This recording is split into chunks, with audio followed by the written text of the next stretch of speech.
menyelesaikan tugas PPT yang diberi oleh Bu Enim yang berjudul Dampak Penjajahan Bangsa Eropa bagi Bangsa Indonesia dalam aspek politik, budaya, sosial, ekonomi, dan pendidikan. Lanjut ke aspek yang pertama. Bidang politik. Pada masa pemerintahan kolonial, kekuasaan raja di Nusantara menurun karena adanya eksploitasi dari pemerintah kolonial lewat Defeat Empire politik 22. Mulai dari Defeat Empire, pemerintah kolonial Belanda mengaruhi penguasa-penguasa di daerah untuk tunduk terhadap kekuasaannya. Yang kedua, berhasil membuat penguasaan daerah tunduk berarti juga dapat mengatur beberapa kebijakan baru seperti membagi wilayah Hindia Belanda khususnya Jawa menjadi 9 prefektur dan 30 regensi. Tiap prefektur dipimpin oleh prefek yang merupakan orang Eropa, sedangkan tiap regensi kabupaten dipimpin bupati yang berasal dari orang pribumi bangsawan. Prefektur dan regensi berada di bawah gubernur jenderal yang kedudukan sebagai pemimpin tinggi pemerintah kolonial Belanda. Gubernur jenderal dibantu oleh 6 departemen yaitu kehakiman, keuangan, dalam negerian, kebudayaan, dan kebudayaan ekonomi serta kesejahteraan rakyat. Yang terakhir, perubahan dalam politik pemerintah kembali terjadi akibat kebijakan politik pada abad 19 menuju awal abad 20. Lanjut ke slide yang kedua. Tahukah kamu prefektur di masa pemerintah Belanda sama dengan provinsi di masa kini? Sedangkan Kemensos, Presidenan merupakan wilayah yang terjadi dari beberapa wilayah kabupaten. Secara struktur, Regensi berada di bawah provinsi dan di atas kabupaten.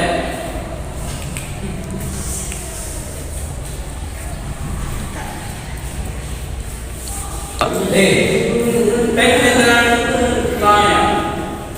adalah perubahan sistem pemerintahan dari administrasi tradisional ke sistem administrasi modern.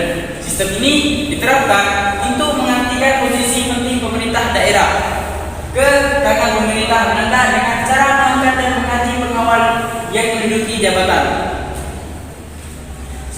Struktur birokrasi dalam sistem tersebut, jabatan tertinggi yang bisa dipegang oleh masyarakat pribumi adalah bupati dan bawahannya.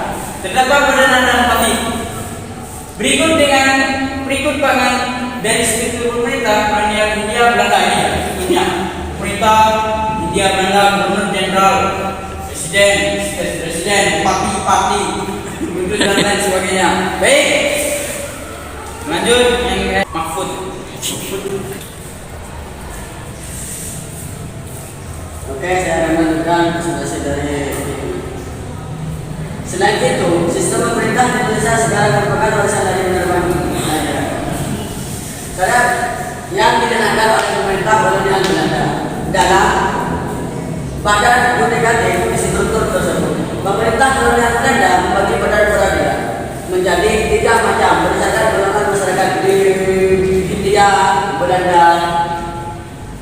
Badan peradilan tersebut terdiri dari peradilan untuk orang Eropa, peradilan orang Timur asing, dan peradilan orang pribumi.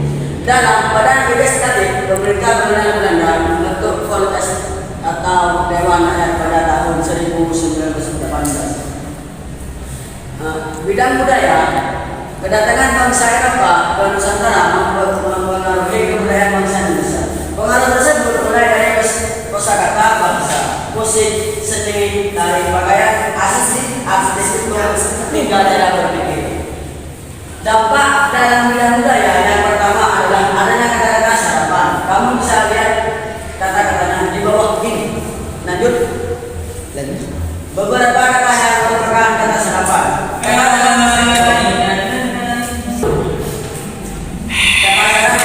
sepatu dalam Portugis, bantu. Di kata sarapan, bantu. Dalam bahasa Indo, kelas. Dan di dalam kata sarapan, kelas. Di bahasa Indo, diskon.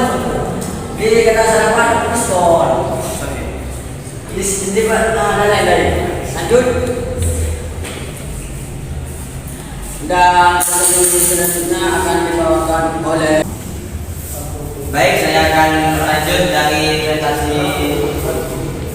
Selain itu, kedatangan bangsa Eropa juga mengenalkan berbagai hal baru ke bangsa kita. Misalnya kita memiliki berbagai musik internasional ataupun tarian seperti dansa. Selain itu, ada juga bangunan-bangunan yang gaya desain pada bangunan zaman Belanda menjadi dampak kedatangan bangsa Eropa yang masih kita akan nikmati. Lanjut, bangsa Eropa terutama Belanda juga banyak mendirikan bentang-bentang untuk mengatal serangan dari Inggris. Kamu bisa lihat bentang kode di Bukit Tinggi di Sumatera Barat, Banting di Bengkulu, Banting Spedwit di Banten, Banten Rebung di Yogyakarta dan lain-lain. Lanjut di bidang sosial, kedatangan bangsa Eropa ke Indonesia membawa dampak dalam bidang sosial ataupun ekonomi. Kedatangan bangsa Eropa ke Indonesia membawa dampak dalam bidang sosial ataupun ekonomi. Salah satu Protestan. Lanjut yang terakhir, salah satu penyebaran agama Katolik di Indonesia yang Portugis di Maluku pada tahun 1546 sampai 1547. Di samping penyebaran agama Katolik, agama Kristen, Protestan juga turut tersebar di Indonesia. Lanjut. Dan ini pokoknya. Lanjut. Baik. Selanjutnya yang akan dibawakan oleh saudara Daniel dalam video. Oke, tadi saya akan melanjutkan presentasi dari misi. Franciscus Xaverius yang ditetapkan menjadi orang tertinggi oleh Gereja Katolik. Penyebaran agama Islam Protestan mulai terjadi pada masa pemerintahan Gubernur Jenderal Marcus. Penyebaran agama ini dilakukan oleh Netherlands Centurions, yaitu organisasi yang menggunakan agama Islam Protestan berdasarkan Alkitab. Beberapa tokoh yang tergabung dari NCI yang terkenal adalah Ludwig Imer Nomsen dan Sebastian.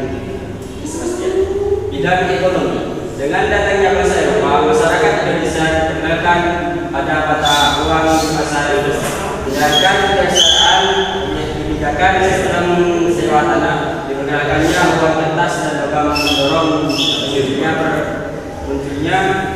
modern India. Salah satunya adalah The Nevis Bank. Bank yang modern India Belanda pertama kali yang ditemukan di Batavia pada tahun 1828. Oke, lanjut. Bidang pendidikan, maksudnya masa Eropa Nusantara juga membawa pengaruh besar dalam bidang pendidikan. Pendidikan dari Eropa pertama kali masuk ke Nusantara bersamaan dengan masuknya agama Kristen Katolik.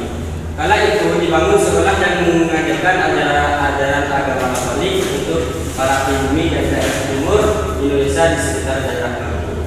Pendidikan mulai dianggap penting saat kebijakan politik etis dilakukan oleh pemerintah. Perhatian pemerintah kolonial Belanda terhadap pendidikan dikarenakan guna memenuhi kebutuhan tenaga kerja di sektor swasta dan perhotelan. Sekolah-sekolah yang didirikan pemerintah menganut sistem pendidikan barat dan banyak bisa dimasuki oleh kalangan bangsawan. Beberapa contoh sekolah pendidikan pada masa awal pemerintah kolonial Belanda antara lain ini yang tingkat sekolah bahasa pemerintah India. Oke, selanjutnya akan dilanjutkan oleh Oke, kali ini saya akan melanjutkan dari teman saya yang bernama Daniel. Jadi pendidikan selanjutnya yang dibentuk oleh pemerintah kolonial Belanda adalah sekolah-sekolah kejuruan yakni seperti Osvia. Dan ada pula yang namanya